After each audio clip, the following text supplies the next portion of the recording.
Example number 7 AB વર્તુળનો વ્યાસ છે, વર્તુળનું કેન્દ્ર 2 -3 અને B 1 4 છે, તો બિંદુ A ના યામ શોધો. અહીં તમને એક વર્તુળ આપેલ છે જેનો વ્યાસ AB છે.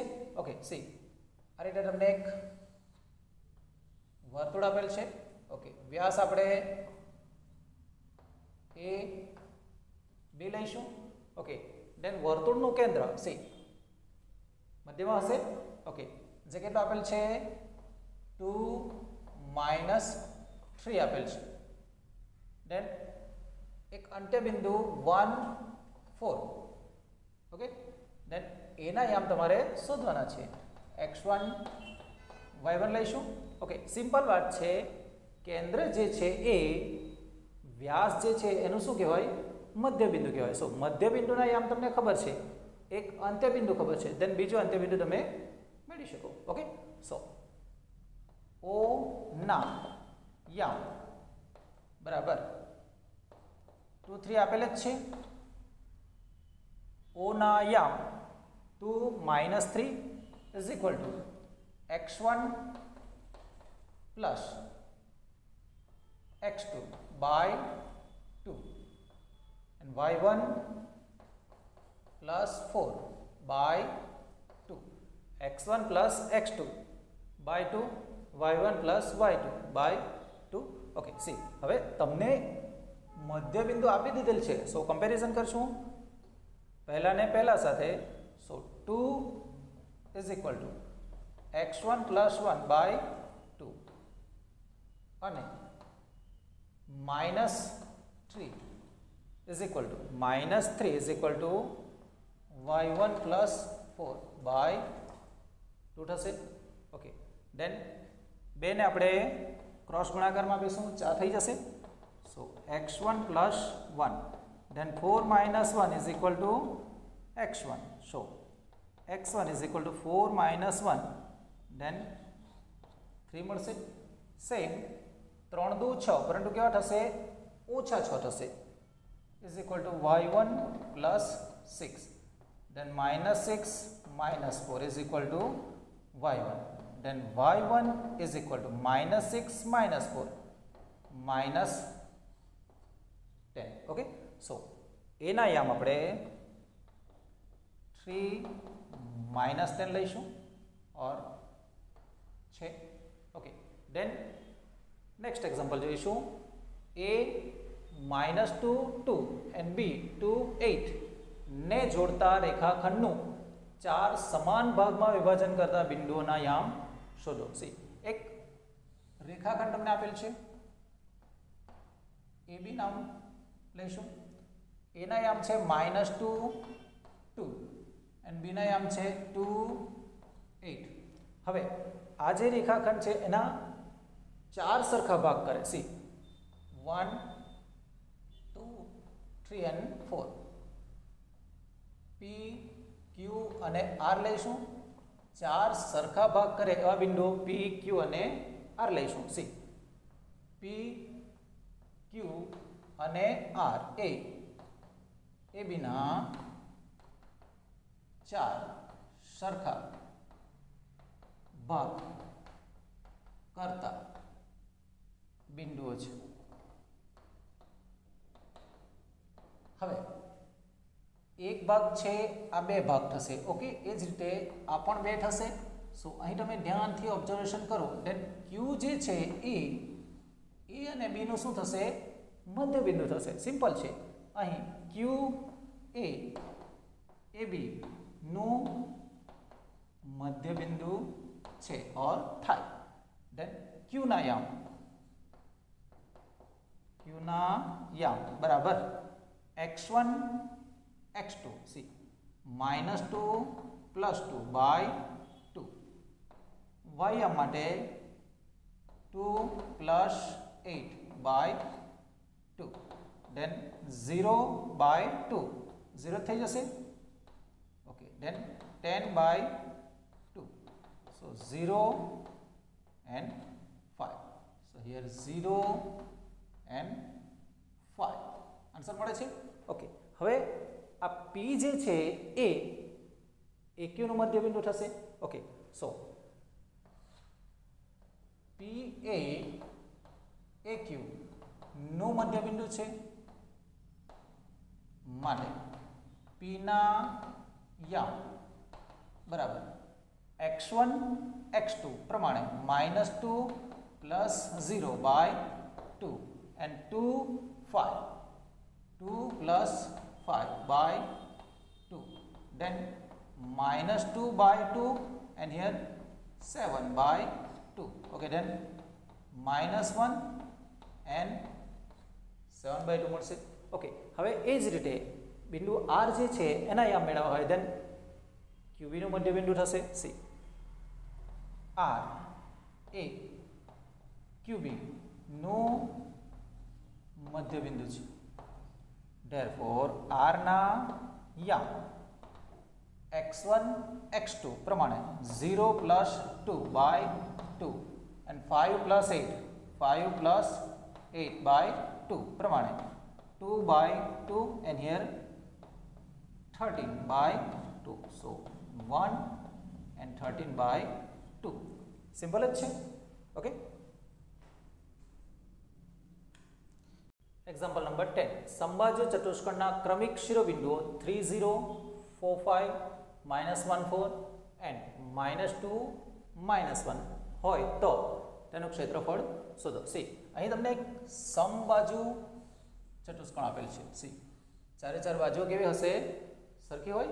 ઓકે, સી નામ આપીશું આપણે A B C and D. Okay, then A આપણે 3 0 લઈશું, then 4 5 C -1 4 and D -2 -1 લઈશું. ઓકે, હવે તમને પ્રશ્ન શું છે? તેનું ક્ષેત્રફળ શોધો. સી, સમબાજુ ચતુષ્કોણનું ક્ષેત્રફળ કેવી રીતે શોધવું? સી, હાફ AC × BD બે વિકર્ણોનો જે ગુણાકાર છે એના કરતાં અડધું. વિકર્ણોના જે માપ હોય એના ગુણાકારથી અડધું. ઓકે, દેટ મીન્સ કે area of ABCD is equal to half AC × BD બે વિકર્ણોનો ગુણાકારથી અડધું. ઓકે, અહીં તમને AC ની જરૂર છે. ઓકે, એ જ રીતે BD ની જરૂર છે. સો અંતર સૂત્ર પ્રમાણે બે બિંદુ આપણને ખબર છે. So AC² is equal to 3 - -1. So plus થઈ જશે whole square plus 0 - 4 whole square. So આ કેટલા થઈ જશે? 4 9 વર્ગ અને આ ઓછા 4 9 વર્ગ. સો અહીં 16 + 16 મળી જશે. then 32 થશે. Okay, here AC² is equal to then AC is equal to √32. Okay, so AC is equal to 16 × 2 લઈશું, વર્ગમુક્ત ભાગ બનાવીશું. સી 16 નું વર્ગમૂળ નીકળશે 4 અને આ વર્ગમૂળની અંદર 2. સો AC અહીં તમને મળી જાય છે AC 4√2. then BD પણ આપણે એ જ રીતે મેળવીશું. C BD² is equal to 4 - -2 plus થઈ જશે 5 - -1 પ્લસ થઈ જશે.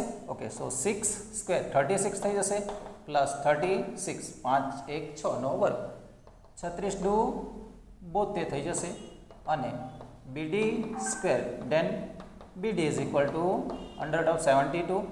then BD is equal to 36 × 72 પ્રમાણે 6 વર્ગમૂળ 2 મળશે. ઓકે, then અહીં 6 વર્ગમૂળ 2 લઈશું. સી હાફ અહીં 4 આ વર્ગમૂળ 2 વર્ગમૂળ 2 2 થઈ જશે અને 6 2 2 કેન્સલ થઈ જશે. 6 ચોક 24. ક્ષેત્રફળ હોય આપણે ચોરસ એકમ લઈશું. ઓકે, સિમ્પલ છે.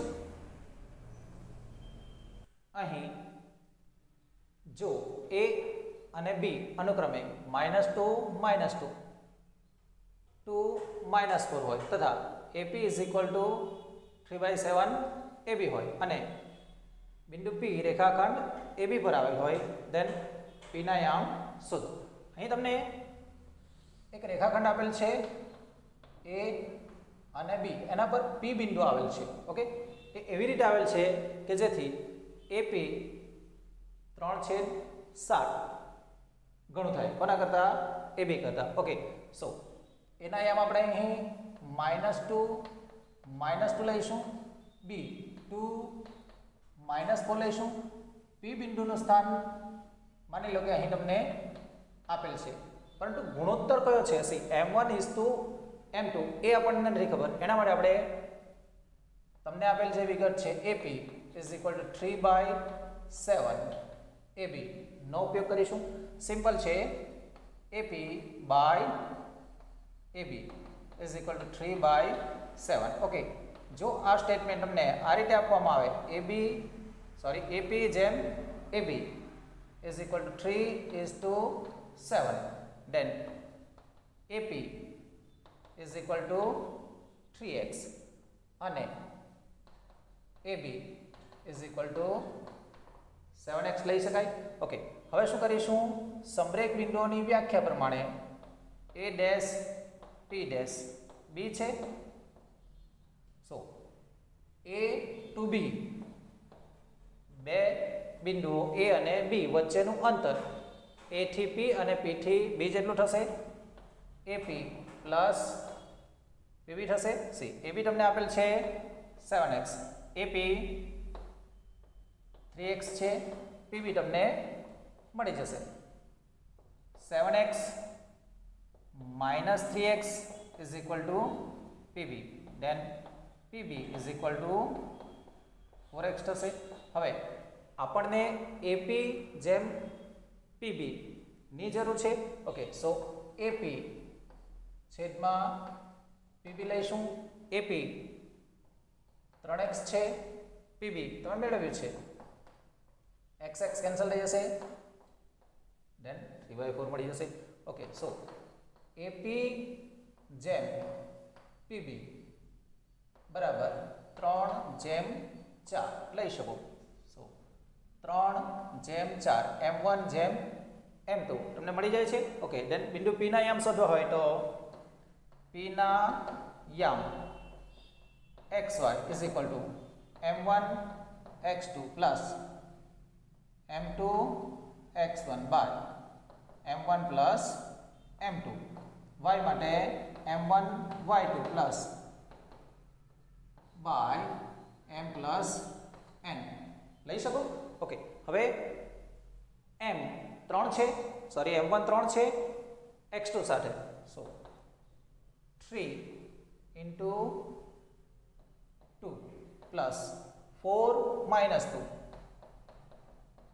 by 3 plus 4, then 3 y2 -4 છે, 4 -2 છે, then 3 plus 4. ઓકે, સો 3 દુ 6 થશે, 4 દુ 8, પરંતુ ઓછા 8 થશે, છેદ 7, 4 તારી 12, 4 દુ 8. ઓકે, then -2 થશે by 7, -20/7.